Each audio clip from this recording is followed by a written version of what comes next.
Welcome back to the channel, everybody.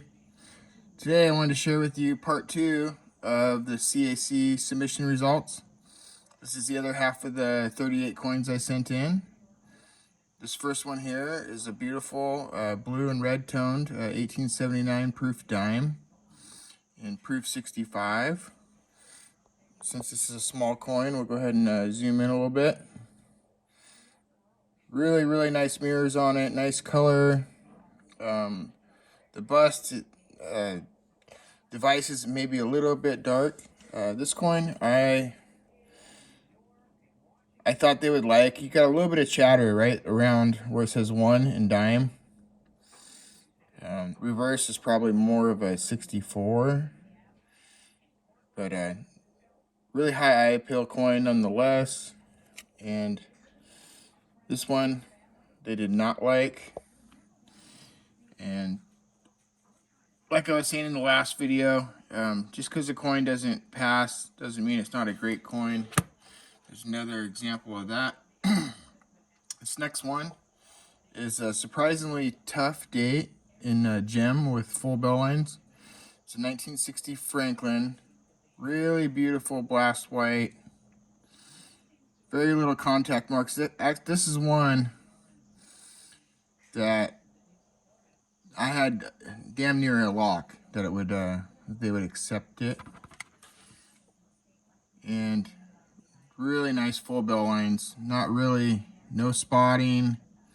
Nothing really off-putting about this coin. You got a little bit of action there on the bell, but nothing too crazy. You have right dead center of the bell, you got a very light scratch right across the bell there. And it did not pass, and that's really the only thing I can see on it. So that's my guess as far as why that one wasn't accepted. That's a pretty minimal light scratch, so if you ask me, so it's pretty iffy. This next one here is the 81S, and you've seen this in a previous video. This one I had actually cracked out of a new PCI holder. It was a 67, but I knew this was a really nice coin. True views look pretty good. It's got a lot of green. It kind of just is there in between the hairlines, not the hairlines, but the curls in the hair. You see a lot of green there and around the border, so just kind of a nice look to this 81S. And this one I thought had I don't know, this is another one of those 50-50 coins. Wasn't sure if they would like it or not, and this one they did like, so that was a win there. This next one, a 38 proof Jefferson nickel. Really pretty coin, nice toning. True V looks really good on this coin. It's got that green and blue color to it, which you see a lot on these early 30s proofs. Same thing going on the reverse, maybe even a little bit better. This one I thought was had a really good shot, and they did like it. So this one passed. This one might stay in my typeset. I also have a 39 reverse of 38, I believe, that was on my last submission that passed too. So I'll have to pick between those two and see which one I want to keep. This next one here, an 85 Philly Morgan. Really pretty coin. This was in an ICG 67 holder, and it came back 65, which was what I expected. Not a coin I paid a lot for, so not a big deal. Just a really nice quality 65, I think, and they did like it. So pretty good strike, pretty good luster for a Philly. So I think that's why that one passed. This next one is an 1886 3-cent nickel proof 66. And this one is a really pretty coin too. Some really nice color to it. Sort of the same look as that Jefferson nickel with the golden yellow and a little bit of blue sort of through the center there. Same thing on the reverse. Thought this one had a pretty good chance. I haven't handled a whole lot of 3-cent nickels, so I'm not too super familiar with them. I don't think the mirrors are very deep on it, but as far as like contact marks, stuff like that, I think it's a good example. And this one did not pass. Like I was saying, I think it was the mirrors that they didn't love on this coin. So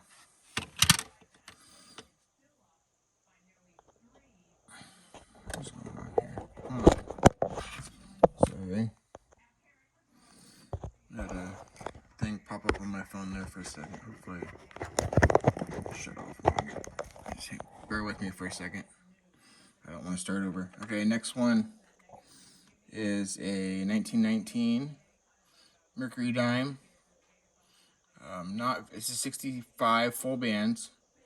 Not a very pretty coin on the obverse, but what's really great about this coin is the reverse. I showed this one last year. Really nice color on the reverse of this coin. The bands are pretty strong on it. Let's see if I can get that color to pop. It's got some really nice green down there, like right around 5 o'clock. And I wasn't sure about this one, if they're going to like it. I know they'd probably like the reverse, but the obverse is a bit dark, so I don't think they like the obverse enough to pass it. But that's okay. It's another one of those coins I really like, and I'm okay with keeping it, even though I didn't pass. This is a 79 Philly Morgan. This one I cracked out of an ICG holder also. This was one of my disappointments. I really thought this coin was at least a 64. Just has a really super nice look to it. Very frosty, good luster. I mean, it's got some contact, but not a lot. I thought this, definitely thought it would come back a 4. Coin is not worth very much in this grade, so I'm just gonna keep it. I like it, and there's no point in selling it for what, 90 bucks or whatever I'd get for it. I know it's nice for the grade. Nice rim toning in there. And CSE liked it, so that will go in the keeper pile. Funny thing is, most of the ICG coins, they all downgraded, but then they all capped. So it was just really strange. Almost every single one downgraded a couple points and then capped. So I don't know if they're just being a little too harsh on them or what, but so this one here, we got, damn it, low battery thing keeps popping up. Sorry.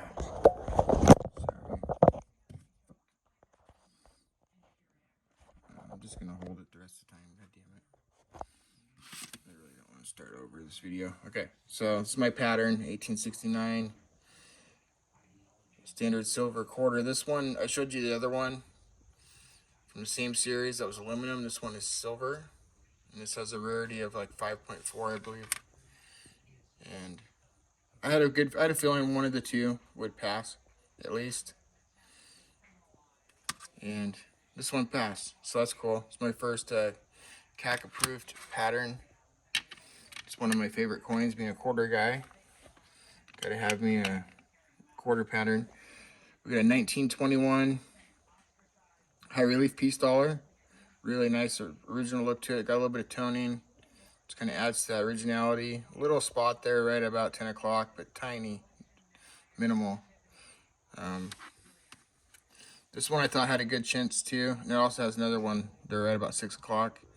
But overall, very nice coin. They did just call it it's a 63. I mean, it's not a 65, so it doesn't have to be, you know, perfect. So, and overall, I think it's a really good coin, and they liked it. So that one will fit nicely into the typeset for the high relief. And I might just do a whole piece set, I'm not sure. There's a 23S in 64. Very original coin, kind of crusty, not super eye appealing or anything, but like I said, original, pretty well struck.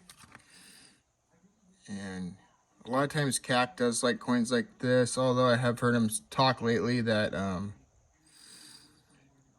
the market, since the market doesn't love these coins, he's not going to be, he's going to start being a little more harsh on them, I think. But this one did pass, so that's good. This next one here is my this is my favorite large cent I own, even though I have that 66 red brown. I like the 65 better. I think the luster is a little bit better on it.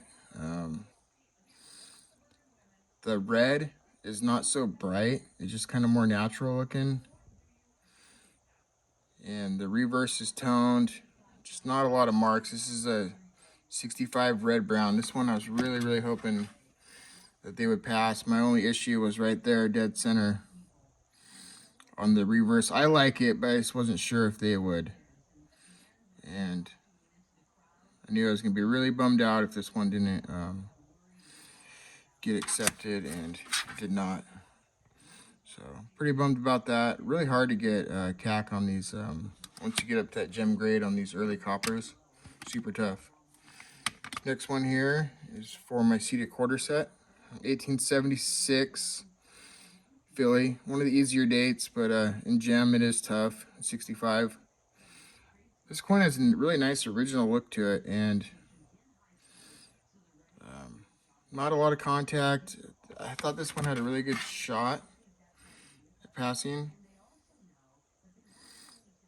and I don't really see any issues with it. Like I said, they really like original, undipped looking coins. And this one is, and they didn't like this one. So this is another one of those that just kind of not quite sure what they're looking for, but I guess I'll just have to learn as I go. There's a 1884 proof Indian head cent, 66 brown, really beautiful coin, nice. Kind of a slight cameo look on both sides. Really tough to get a cameo on a brown. But before this toned, it might have been.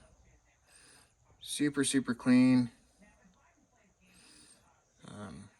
66 might even be a little tough on this coin. I thought this one had a really good shot of passing. You can see it has nice mirrors for a brown. And they did like this one. So that one didn't surprise me that they liked it. And so that's pretty cool. 66 brown Cac is actually a lot tougher grade than a lot tougher to get than a lot of people realize. Here's the 12S dime that upgraded to 64 plus after I sent it in for conservation.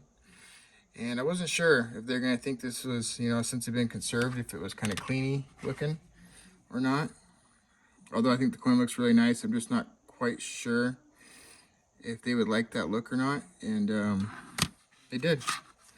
So from an ugly, dark 64 to 64 plus to 64 plus Cac. So that coin's been on quite a journey, and it did really well. So I'm pretty happy about that. Overall, I went 21 for 38 because one of those coins wasn't eligible. That error coin. But overall, yeah, did really well. Much higher success rate than my first sub. And there are 4 other coins that passed that I sold to Drew before I got them. There was 83. It was 1883. No cents shelled nickel and 64, an old holder at Cac. 1899 Philly. Morgan in 64 Cac. And 80 over 79S. 64 Cac, and I forget what the last one was. And then there was one that failed that he bought. It was 85 63 dimple that failed. So there's 4 coins that I didn't get a chance to show you guys, but you can see him on his channel, Druid Acoustic Collectibles. So anyways, if you liked the video, like, comment, subscribe, tell your friends, have a good rest of your day.